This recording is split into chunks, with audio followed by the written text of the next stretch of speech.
Hi guys, welcome back to my channel. இன்னைக்கு நீங்க ஒரு ஸ்கின் கேர் வீடியோ தான் என்கிட்ட இருந்து பார்க்க போறீங்க. என்ன வீடியோனா ஸ்கின் கேரை எப்படி கரெக்ட் ஆர்டர்ல நம்ம அப்ளை பண்ணணும். ஸ்கின் கேரே வந்து கொஞ்சம் கன்ஃபியூஷனான ஒரு டாபிக் தான். ஏன்னா என்ன ப்ராடக்ட் சூஸ் பண்ணணும், எப்படி சூஸ் பண்ணணும் நமக்கு வந்து ஒரு கன்ஃபியூஷன் இருந்துட்டே இருக்கும்.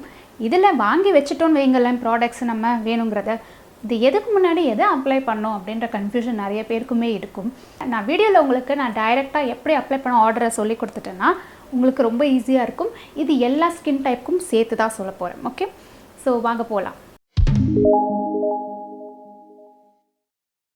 ஃபர்ஸ்ட் ஸ்டெப் வந்து cleanser, step 2 toner, step 3 serum, step 4 eye cream, step 5 spot treatment, step 6 moisturiser, step 7 face oil, step 8 sunscreen. இந்த 8 ஸ்டெப்ஸ் தான் உங்களுக்கு லேயர் பண்ணுறதுக்கு கரெக்டான ஒரு மெத்தட். ஸ்டெப்ஸ் சொல்லிட்டேன் அவ்வளோதானே, இதுக்கு எதுக்கு வீடியோ அப்படின்னு நீங்கள் நினைக்கலாம். நான் அந்த ஸ்டெப்ஸ் காரணமும் சேர்த்து சொல்ல போகிறேன். ஒரு ஏபிசிடி தெரிஞ்சால் போதுமா? உங்களுக்கு சென்டென்ஸ் ஃபார்ம் பண்ண தெரியணும், வேர்ட்ஸ் ஃபார்ம் பண்ண தெரியணும்ல, அதே மாதிரி தான் இந்த 8 ஸ்டெப்ஸ் தெரிஞ்சால் போதாது. எதுக்காக இந்த ஆர்டரில் வரணுன்றது தெரிஞ்சுக்கிறது ரொம்ப முக்கியம். ஃபர்ஸ்ட் ஸ்டெப் வந்து கிளென்சர். டவுட்டே வேண்டாம் உங்களுக்கு எதுக்காக கிளென்சர் போடுறோம் அப்படின்றது பலமுறை நான் சொல்லியிருக்கேன், உங்களுக்கும் தெரியும்.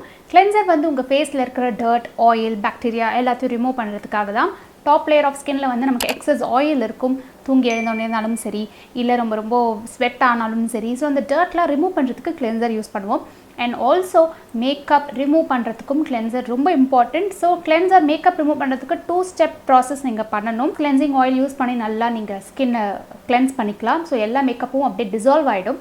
கிளென்சிங் ஆயில் ஏன் ப்ரிஃபர் பண்ண சொல்கிறாங்கன்னா, நீங்கள் எந்த டைப் ஆஃப் ஸ்கின் டைப்பாக இருந்தாலும், ட்ரையாக இருந்தாலும் சரி, ஆயிலி ஸ்கின்னாக இருந்தாலும் சரி, சென்சிட்டிவ் ஆக்னே ப்ரோன் இருந்தாலும் சரி, கிளென்சிங் ஆயில் யூஸ் பண்ணிங்கன்னா உங்கள் ஸ்கின்னில் வந்து அந்த என்ன சொல்கிறது இரிட்டேஷன் கம்மியாக இருக்கும். நீங்கள் வைப்ஸை வச்சு டைரெக்டாக எடுத்திங்கன்னா யோசிச்சு பாருங்கள், இப்போது ஹெவி ஃபவுண்டேஷன்லாம் போட்டு நீங்கள் வைப்ஸால் எடுத்திங்கன்னா ஸ்கின் அவ்வளோ இரிட்டேட்டட் ஆகிடும்.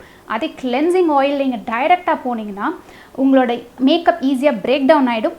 அதனால தான் ஃபஸ்ட்டு நம்ம கிளென்சிங் ஆயில் யூஸ் பண்ணணும். கிளென்சிங் ஆயில் ஸ்டெப் முடிச்ச உடனே நீங்கள் ஒரு foaming cleanser, gentle cleanser use பண்ணி அந்த ஆயில் ரெசிடியூவை ரிமூவ் பண்ணணும். ஸோ இதுதான் 2 ஸ்டெப் கிளென்சிங் ப்ராசஸ் அப்படின்னு சொல்லுவாங்க. இது ரொம்ப ரொம்ப இம்பார்ட்டண்ட். நெக்ஸ்ட் ஸ்டெப் வந்து டோனர். முன்னாடிலாம் டோனர்னால் வந்து உங்களுக்கு ஆல்கஹால் பேஸ்ட் டோனர் இருந்தால் தான் வந்து ஸ்கின் இதாக இருக்கும் அப்படின்லாம் இருந்துச்சு. எல்லா டோனர்லேயும் ஆல்கஹால் கண்டென்ட் இருந்துச்சு. ஆனால் இப்போ டோனர்ஸ் நல்லாவே இம்ப்ரூவ் ஆகிருக்கு. ஸோ டோனர்ஸே டிஃப்ரெண்ட் ஸ்கின் டைப்க்கு ஏற்ற மாதிரி டோனரே வந்து சேஞ்ச் ஆகுது. இப்போ ட்ரை ஸ்கின்னாக இருந்தாங்கன்னா ஹைட்ரேட்டிங் டோனர் யூஸ் பண்ணிக்கலாம். ஸோ ஸ்கின் நல்லா ஹைட்ரேட்டடாக சப்பிளாக இருக்கும். நீங்கள் ஆயிலி ஸ்கின் இருந்தீங்கன்னா வந்து வாட்டர் பேஸ்ட் டோனர் எடுத்துக்கலாம். ஸோ உங்களுக்கு ஹைட்ரேட்டிங் டோனர் போட்டால் இன்னும் ஃபேஸ் ஆயிலியாக இருக்கும். ஸோ நீங்கள் வந்து அதை சப்ஸ்டியூட் பண்ணிக்கிறதுக்கு வாட்டர் பேஸ்ட் டோனர் யூஸ் பண்ணிக்கலாம். ஸோ டோனர் வந்து யூஸ் பண்ணும்போது உங்களோட போர் ஏரியா ஷ்ரிங்க் ஆகும். அது வந்து எஸ்பெஷலி வந்து நீங்கள் இந்த மாதிரி BHA டோனர் போட்டிங்கன்னா பிளாக் ஹெட்ஸ் அண்ட் அந்த போர் ஏரியாலாம் கொஞ்சம் ஷ்ரிங்க் ஆகும். ஸோ அகெயின் உங்கள் ஸ்கின் கன்சர்னுக்கு ஏற்ற மாதிரி ப்ராடக்ட் அண்ட் டோனர்ஸை சூஸ் பண்ணிக்கோங்க. ஸ்டெப் 3 வந்து சீரம். சீரம்னா என்ன? சீரம் எதுக்கு யூஸ் பண்ணாது? இப்போலாம் மார்க்கெட்டில் எக்கச்சக்க சீரம்ஸ் வந்துருச்சு. எதுக்காக அது யூஸ் பண்ணுறோன்றதை தெரிஞ்சுக்கலாம். சீரம் பார்த்தீங்கன்னா கன்சிஸ்டன்சியில் கொஞ்சம் தின்னாக இருக்கும் மாய்ஸ்சரைசரை விட. சீரம் வந்து உங்கள் ஸ்கின்குள்ளே போய் டீப்பாக போய் பெனிட்ரேட் பண்ணணும். ஸ்கின் செல்ஸ்குள்ளே டீப்பாக போய் வேலை செய்யும்.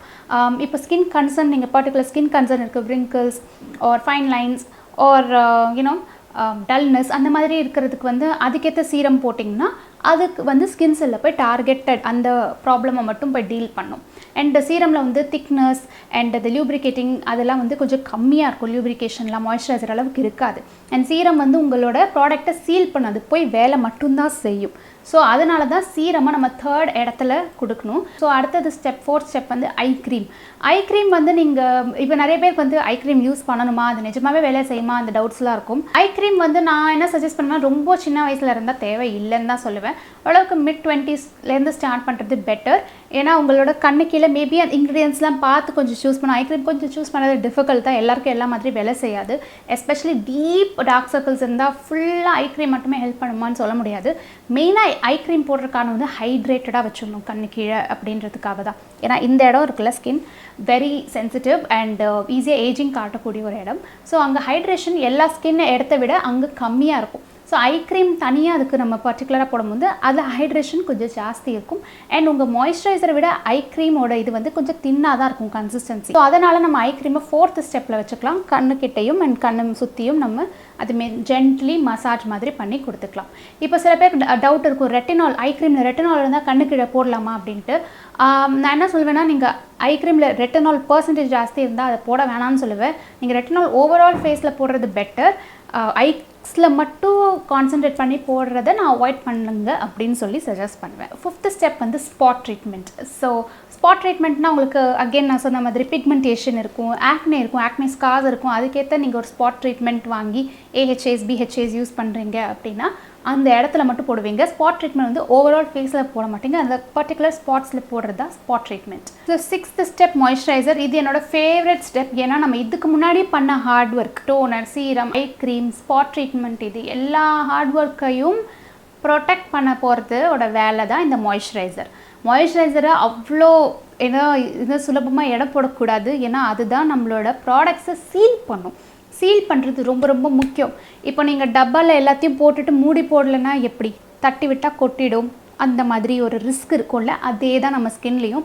இந்த நீங்கள் ஸ்பாட் ட்ரீட்மெண்ட் எல்லாம் செஞ்சுட்டு அதை நீங்கள் ப்ராப்பராக அதை சீல் பண்ணலைன்னா நீங்கள் போட்டது எல்லாம் ஸ்கின்லேருந்து எவாப்ரேட் ஆகிடும் அண்ட் உங்களுக்கு போய் டார்கெட்டடாக கன்சர்னில் வேலை செய்யாது.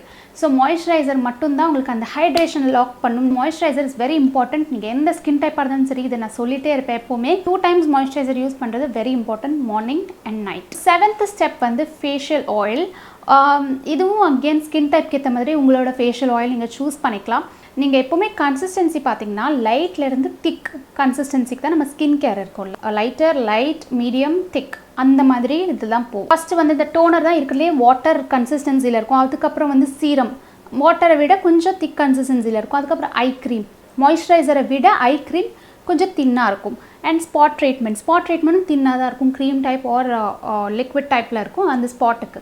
மாய்ஸ்சரைசர் இது எல்லாத்தையும் விட கொஞ்சம் திக்காக இருக்கும், அதனால தான் அது போய் சீல் பண்ணும். ஃபேஷியல் ஆயில் தான் இருக்கிறதுலே திக்கஸ்ட் கன்சிஸ்டன்சி. ஸோ நீங்கள் மாய்ஸ்சரைசருக்கு முன்னாடி ஃபேஷியல் ஆயில் போட்டுட்டு மாய்ஸ்சரைசர் போடக்கூடாது. ஆல்வேஸ் மாய்ஸ்சரைசர், அதுக்கப்புறம் தான் ஃபேஷியல் ஆயில். ஸோ ஆயில் இருக்கிறதுலே திக் அப்படிங்கிறதுனால நீங்கள் மாய்ஸ்சரைசர், சீரம் எல்லாம் தாண்டி வேலை செய்யும். அதுவே நீங்கள் ஆயிலுக்கு அப்புறம் மாய்ஸ்சரைசர் போட்டிங்கன்னா ஆயிலை தாண்டி வேலை செய்யாது. ஸ்டெப் நம்பர் 8 பார்த்தீங்கன்னா சன்ஸ்க்ரீன். ஓகே, நீங்கள் தானே இப்போ சொன்னீங்க ஆயில் தான் லாஸ்ட் ஸ்டெப்பாக இருக்கணும், ஏன் சன்ஸ்க்ரீன் இப்போ லாஸ்ட்டு ஸ்டெப்பில் நீங்கள் போடுறீங்க 8th ஸ்டெப்பில் அப்படின்னு கேட்டிங்கன்னா அதுக்கும் ஒரு காரணம் இருக்குது. இப்போ வந்து ஆயில் வரைக்கும் நமக்கு போய் ப்ராடக்ட் எல்லாம் உள்ளே போய் வேலை செய்யணும். பட் சன்ஸ்க்ரீன் உங்கள் ஸ்கின் உள்ளே போய் வேலை செய்யணும்னு அவசியம் இல்லை. அது ஒரு ஸ்கின் ப்ரொடெக்ஷன், அவ்வளோதான். அது ஸ்கின் சர்ஃபேஸில் வேலை செஞ்சால் போதும். அது உங்கள் ஸ்கின்குள்ளே போகணுன்னு அவசியம் கிடையாது. ஸோ சன்ஸ்க்ரீன் ஆயில் மேலேயும் அப்ளை பண்ணிக்கலாம். It just has to protect your skin from race, UVA race, UVB race, அதிலிருந்து மட்டும்தான் உங்கள் ஸ்கின்னை ப்ரொடெக்ட் தான் பண்ணுமே தவிர சன்ஸ்க்ரீன் உள்ளே போய் டார்கெட் பண்ணி ஸ்பாட் ட்ரீட்மெண்ட் பண்ணி ஹைட்ரேஷன் பண்ணணும்னு அவசியம் இல்லை. இதான் 8 ஸ்டெப் ஸ்கின் கேரை ப்ராப்பராக அப்ளை பண்ணுற இடம். அண்ட் நீங்கள் சன்ஸ்க்ரீனுக்கு அப்புறம் லிப் பாம் அதுவும் போட்டுக்கலாம். ஓகே, ஐ ஹோப் உங்களுக்கு இந்த வீடியோ யூஸ்ஃபுல்லாக இருக்கும்னு நினைக்கிறேன். இப்படி தான் நம்ம கரெக்டான முறையில் வந்து ஸ்கின் கேர் ப்ராடக்ட்ஸை லேயர் பண்ணணும். இந்த வீடியோ உங்களுக்கு யூஸ்ஃபுல்லாக இருந்தால் லைக் கொடுங்க அண்ட் சப்ஸ்கிரைப் பண்ணுங்கள். இன்ஸ்டாகிராமில் ஃபாலோ பண்ணுங்கள். அண்ட் உங்களுக்கு எந்த மாதிரியான ஸ்கின் கேர் வீடியோஸ் பார்க்கணுன்றதையும் மென்ஷன் பண்ணுங்கள். உங்களை எல்லாரும் இன்னொரு வீடியோவில் பார்க்குறேன். Till then, take care. Bye.